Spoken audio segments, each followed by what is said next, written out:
আজকে আমি কিভাবে ব্লক গাঁথনি করছি আপনারা দেখুন। প্রথমে শাউল করলাম, শাউল করার পরে পাটা দিয়ে ভালো করে চেকিং করে নিলাম ব্লকটা ঠিক আছে না ভুল আছে। যেগুলো একটু এদিক ওদিক ঘুরেছিল সেগুলোকে ঠিক করে নিলাম। তারপরে উপরে পানি মেরে তারপরে মশলা প্যাকিং করে দিলাম।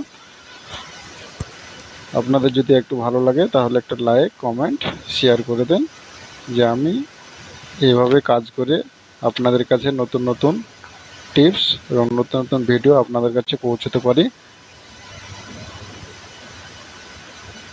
আপনারা একটা লাইক, কমেন্ট, শেয়ার করে দিন, বাস।